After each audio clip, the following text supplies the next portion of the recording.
Here is the 2025 Buick Enclave ST in Twilight Ebony on ebony perforated leatherette interior. The third generation is here, 18 horsepower more than the outgoing V6, 60 pound-feet of torque more, same towing capabilities, more upscale amenities.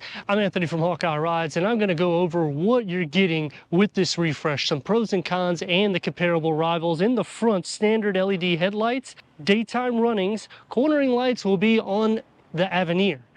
ST gets the gloss black mesh grille with the ST badging. The Preferred is going to have the vertical lines, and the Avenir will have its own unique grille with the new Buick badging on the long hood, front and rear parking sensors, and a standard 360-degree reverse camera. So when you're thinking about competition going into like Infiniti, you're going to be spending about $7,000 to $10,000 more just to get some of these standard amenities. Underneath this hood has changed. It's now a 2.5-liter four-cylinder turbocharged. And normally I would say that's a bad thing, but we're getting 328 horsepower with 326 pound-feet of torque paired to an 8-speed automatic transmission. Now, when you're thinking about that competition again, going into Infiniti, they dropped out a V6 engine. Going into Lincoln, Lexus, everything's going to be turbocharged, in which the price is going to be significantly more to get most of the standard features that you're getting with Buick. You're achieving 20 mpgs for the city, 27 mpgs for the highway, towing up to 5,000 pounds.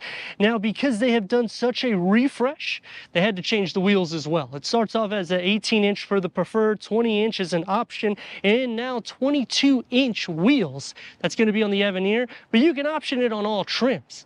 That's pretty crazy when you're thinking about a Buick, because now you're getting better specs than Cadillac, and yet the XT6 didn't get a refresh for 2025. So you may want to consider this, because you're going to be getting a lot more upscale appointed amenities. And on the exterior, the ST gets the gloss black around all the window trims. And I like how they have done the roof rails. They're not all the way in the front. They actually push them back, and yet they go almost all the way back to the trunk lid spoiler. So the design to it is a lot more unique, because everyone else, they're all doing the same thing. Buick, they're trying to make it a lot different, making a statement, going against the Germans even, saving 30 to 40 grand to get a 7-passenger vehicle.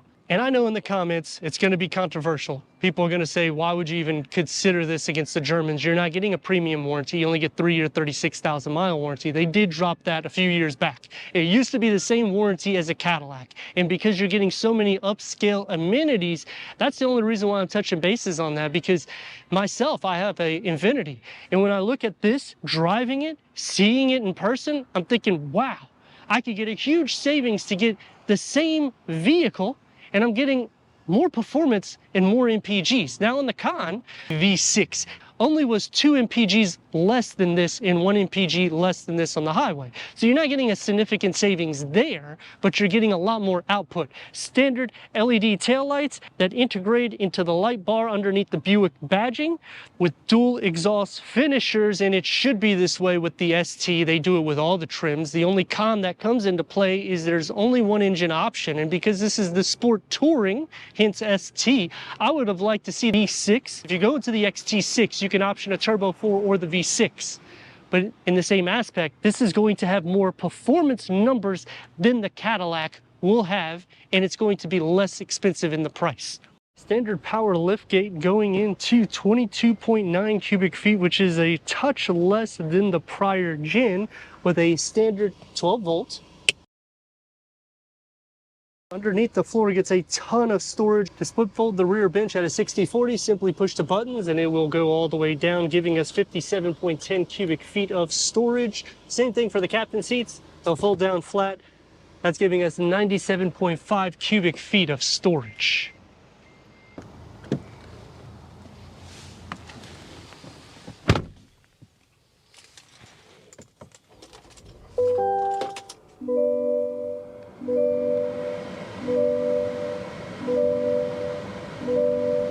Fourteen-way power seat adjustment for the driver, 12-way power seat adjustment for the passenger, ST badging, heated seats is standard.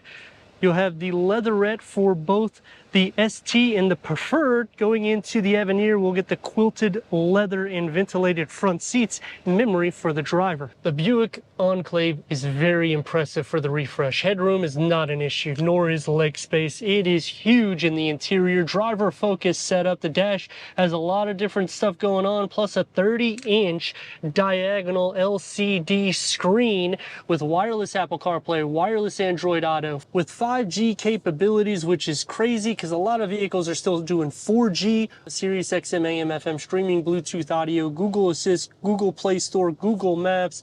Put it into reverse. We got a 360-degree reverse camera, full trajectory. And you know what? This is standard. That is impressive. Because again, a lot of luxury vehicles, you go into Infiniti, you get a reverse camera standard. The gear lever is now on the steering column, similar to Mercedes, and you still have somewhat physical buttons. Otherwise, everything really is done through this infotainment screen that integrates into the gauge cluster that can go through an array of information for the driver, including the full navigation. So I like that in that the buttons here are separated in between, so it makes it easy. With a floating center cluster. Wireless charging pad, that's standard. That's to turn on the sound system. It looks sporty enough and luxurious. The key fob for the new Enclave. Cup holders, gloss black, a full pass-through that's accessible for the 12-volt charger, and you can run it up through here, which are USB ports. This is also huge. Opens up to a storage bin and a deep storage pocket. It's just exciting to see that Buick has upgraded this much. We have the Super Cruise Control, which is kind of expensive. It's over $3,000, but you know what? Might as well option it. It's still under 60 grand. Leather wrap steering wheel, heated, that's standard. Flat bottom, that's only on the ST. Heads-up display, auto-dimming rear view mirror with home link and a large panel moonroof. That's part of the driver attention package. Unfortunately, you do not get a power telescoping steering wheel, but the dashboard and door panels can figure in together. And I do like how they've done the grab handle, because it's not like a full one. They make it more sporty with ambient lighting surrounding it, soft to touch where it needs to be. Only one touch up and down for the driver window. That's a con for me, but the storage is still good because you can still put a large beverage and your lunch all in the same container. For the second row, headroom and leg room. These are captain seats, so you can move them forward, and which is not comfortable for me. Move it all the way back. It's going to be a little bit tight for somebody behind me, and you can also recline these. And this also adjusts. Third, climate control. Home plug, because we have the driver attention package. 2 USB ports, a storage tray, and the moonroof comes into the back with the air vents, LED interior lights, grab handle, the door panel. You can fit an iPhone here, and it's soft to touch where it needs to be with a long storage pocket. And check out the opening. Look at this. I mean, this is massive. To go into the back, look at this. Push here. Push here. Eventually it'll work. There it is. Take two. Push here, and it'll lift up. This will lift up and adjust forward, and you have a ton of space to fit 3 more in the back with a USB port, cup holder, a little storage area, and look at these air vents. Where they're pointed? Right near my face. Headroom, not an issue. Fold this back. Legroom isn't too bad, and because it's captain seats, we have plenty of room, but it's going to be a little bit tight fitting on that side, which I'm going to show you how it is now. For the leg space, I mean, just stretch out. But as for butt, shoulder space, it's going to be a little bit tight. And headroom isn't bad. It's just we're missing an air vent for me in the center. Taking the 3rd generation Buick Enclave out, one thing to note is the Preferred ground clearance is going to be at 6.8 inches. When you get into the Sport Touring, it goes down to 6.77 inches. And going into the Avenir, 7.3 inches of clearance. But they don't give us 2 different engine options. Only one 2.5 liter turbocharged 4-cylinder, pumping out 328 horsepower, 326 pound-feet of torque. That is pretty impressive, especially if you go into the Avenir. It gets even more special because you can get things like massage seats, which, I mean, it's a Buick. Come on, guys. Now we're going to really see the difference, because I've done a lot of Buick reviews, and V6 was a good power option. Is this going to be better? Let's see.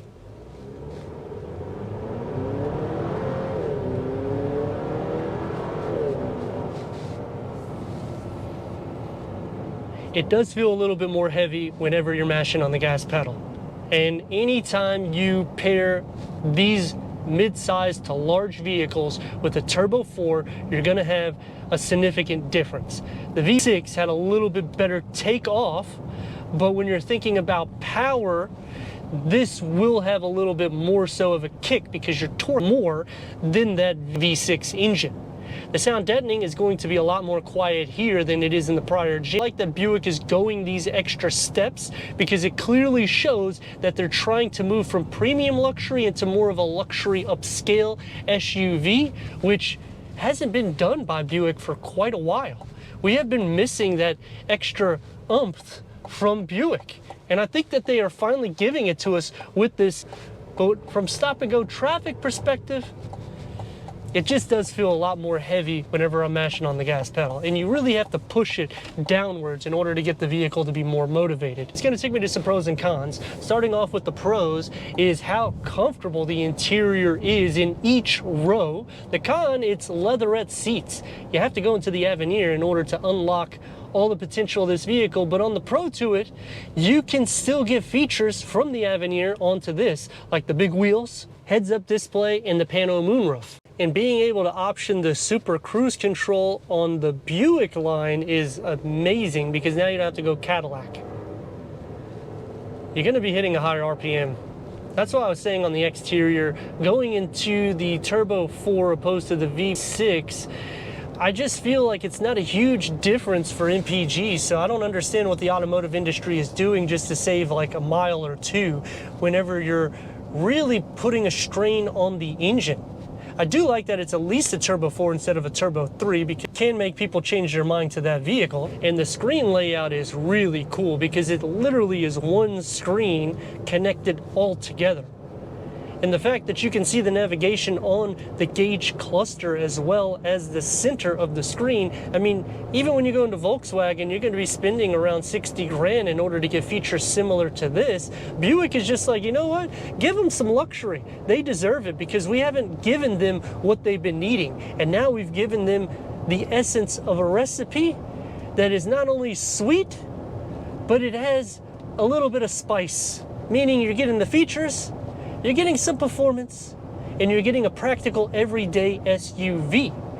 Now for some cons, towing hasn't increased, which because we went to a Turbo 4, I would like to see that. Payload as well, nothing increasing in there. Storage has actually decreased a little bit. It's not a significant amount to really make it a con, considering how much more open the interior space is to it. The whole design to this, I mean, I just can't wait to see how the XT6 is going to look, because if they're going to implement similar things to this, I mean, that's going to be a home run. But then when you're thinking about the savings, you will want to go back and entertain the Buick, because you're getting the same vehicle. And that's what they have been doing traditionally for the past few years. The XT6 and the Enclave have been basically the same vehicle. But let me know how you feel about that in the comments. And as for competition, it's hard for me to say there is competition when you're thinking about a $55,000-ish price point and you're getting all these amenities. Because again, Infiniti, it's going to be more money. Go into Acura, the same thing. You can hit in the $70,000 realm. Now, yes, you can get performance with a Type S,